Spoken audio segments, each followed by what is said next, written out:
Welcome back, hosers. So if you were looking at my community posts, you saw that I intended to do just a tour of the garden video to release on Monday. My idea behind that is that it'll give you some context so that you know a little bit better why I'm doing what I'm doing and how it fits into the overall picture of things.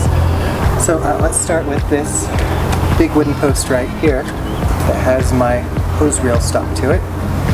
You probably saw I've got a short where I talked about the process of getting water to here from back at the house. Yeah, I just thought it'd be nice to have some water close to my garden. That's not all this pole is for. This post is going to be part of a deer fence. I'm going to have some wire mesh up to about here. It's a thick enough gauge to exclude deer, and then this top little bit is just going to be a couple of wires that can double as trellises, so that I can grow vining plants around the border of my garden. And those vining plants, as they mature throughout the season, will provide a little bit of a nice cozy microclimate and shelter from the wind. As you can see though, this is still in progress. The greenhouse went up just this year as well, and because I was a little bit late getting the greenhouse up due to our long and cold winter, my tomatoes are struggling. I will show you what I mean. These beds behind me are all raised beds with, I tried to leave about 3 feet of access between each bed so that I can trundle my wheelbarrow through there without any issues. I found that the spacing at my last garden was a problem, so I wanted to do a little bit better about that here. Alright, so I'm standing directly in front of my tomato bed. So you can see, got my greenhouse right over there, and then behind us is a shed, and I really need to check that time-lapse camera that's on the shed. I set it up before I built any of this. It could be cool, I hope. So here are my tomatoes. These are some metal conduit that I found on the edge of the property. So moving in closer, you can see I've got what could be rust on here, or it could just be stress and damage from the fact that the nights here are still pretty cold. If I had had my greenhouse up and fully assembled, and if I had had big enough pots, these tomatoes might not even be out yet, but they outgrew the pots and my indoor growing space, and out they had to come. So hopefully they'll be okay. This is a pink bumblebee. It's a type of cherry tomato. I'm excited to have cherry tomatoes this year. If you are growing in a tight garden situation or you don't have a lot of access to sun, cherries are the way to go. If you got 4 or 5 hours of sunlight, you still might be able to squeeze some fruit out in a pot. So you gotta rock some cherry tomatoes. Alright, so here's a longer view. So here we have raspberry liana, which is a nice medium-sized semi-determinate tomato. Semi-determinate means it's going to be somewhere between a determinate tomato, which grows to a given size and then fruits all at once, and an indeterminate tomato, which will just grow in fruit indefinitely. So that's why these don't get their own poles. I'm going to think about trellising them their own special way. Over here in the corner is a Hungarian heart tomato. It is a variety of bull heart or potato leaf tomatoes. And so what I like about Hungarian heart is I'm going to throw out an image of my largest one I've ever grown, 2.75 pounds, almost 3 pounds of delicious, delicious slicing tomato. They're also really good in sauce.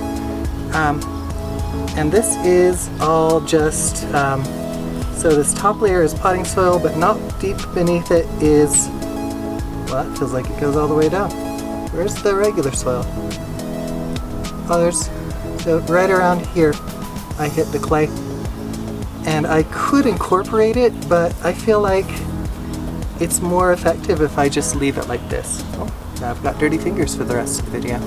Now here in this bed, I am just growing 6 pepper plants. I could have fit at least 8 in here, but I did get kind of a late start once again. And so this is what's going.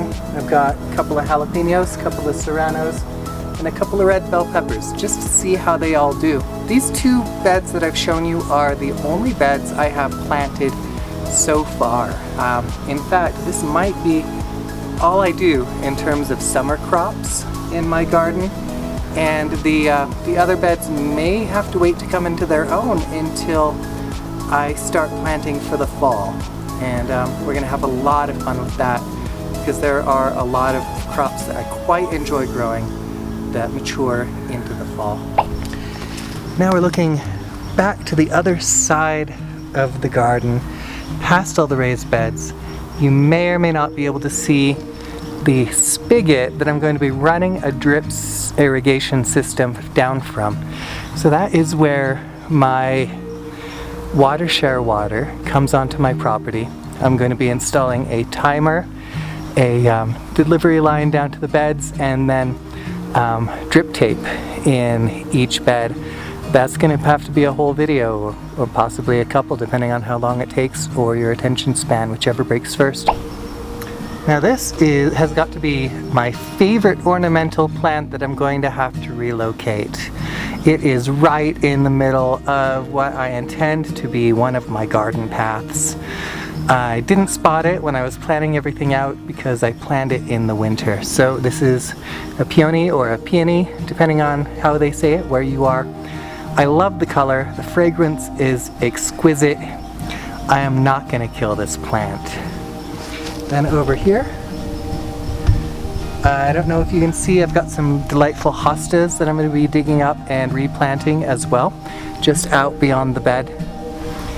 So there's hopefully going to be a lot that I can salvage. So here's a wider view of the garden. So the fence will continue that way. It's going to go over to the shed in that direction. In this direction, I'm going to have, this is my corner post right here, where I'm kicking my foot like a weirdo. I'm going to shoot back to the back boundary of the yard. That is south. Now, where all those trees are growing, those are all offspring from my ridiculously prolific, majestic old maple tree. They will have to be cut down. Now, I did come by this ponytail honestly. Deep in my heart, I am a hippie. It's going to hurt my feelings to cut down those trees, but I have to install a fence there, and they're in the way. So in their place, I'm really excited to grow some filberts, or some people will call them hazelnuts. Filberts are the ones that are native to the northern United States. I also am really excited to, just along that back border, I'm going to fill it with a lot of good perennial food producers to hopefully not grow all the way up into the power lines, which is really my goal. I know it's hard to believe, but this is still the same garden. This is still my garden. This area right here is a corner that is shaded by a big majestic, whatever tree that is, my ancient spreading maple overhead, and a ridiculously large pine tree over in that direction. I'm thinking here I might plant a couple of gamble oaks and maybe some aspen, because this is a highland mountain valley, so aspen should do okay here, and just create a little wooded area through here, which is my goal. I don't know if you can see it, but beyond this pile of branches that we've been clearing, eventually I'm going to get a wood chipper and chop all these down to be mulch from my path. Beyond it, the previous owners had a water feature. You do what you want, but if you are wise, you will not situate your water feature underneath a large deciduous tree, because you have to clean those leaves out several times a year, or else they'll clog your filter. It's just too much work. So I'm really excited though, because those landscaping blocks that are holding that whole structure together are going to come out and become tree rings for a mini fruit orchard. And I'm thinking that those larger rocks that actually comprise the waterfall feature can become part of a pondless water feature closer to the house, with hopefully a built-in bird bath. So I get the benefits of a water feature, but if it's pondless, that means my reservoir is down where the leaves can't get into it, and the animals can't poop in it, and it's just lower effort overall.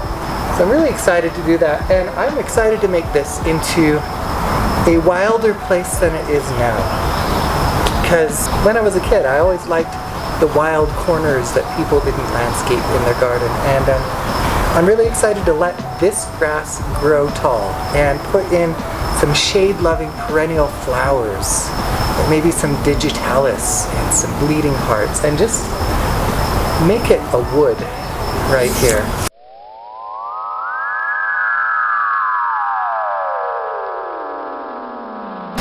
If you watched my short about what is it that is knocking down my bird feeder lids, the lid right here, well, this is that bird feeder.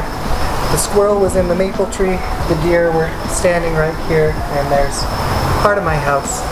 So right around here is where I want to put my pondless water feature, and I'd like to create a cement pad for the bird feeder so that I can just hose off all the droppings and wasted bird seed and prevent maybe a little bit the spread of diseases in my bird population.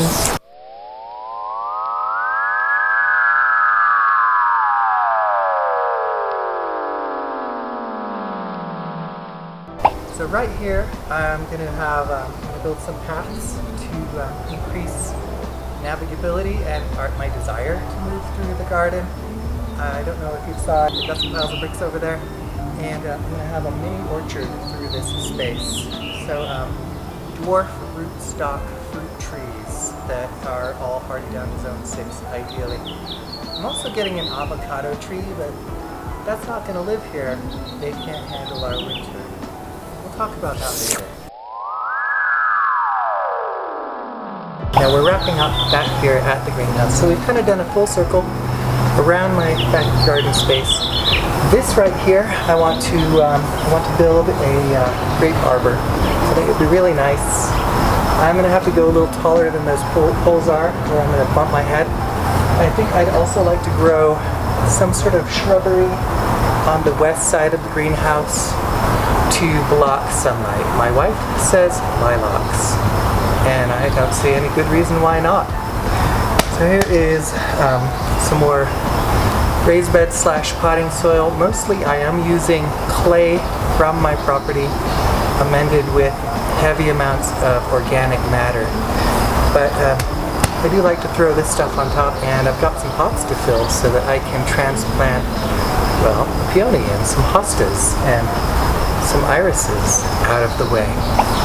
Well, thanks for just letting me drag you around my garden. It's been a little too wet for me to do really any garden work these past couple of days. This is clay soil, and if you've ever gardened in clay soil, you know, you just want to leave it alone when it's wet. Just let it work itself out. It takes a couple days because drainage is not so good. Now hopefully you have a little more context to put all my little projects and shorts in order in your head and know what's going on. So thanks for joining me, and I hope you have an excellent time in your own gardens or your balconies or your south-facing windows, wherever it is you're growing your good stuff.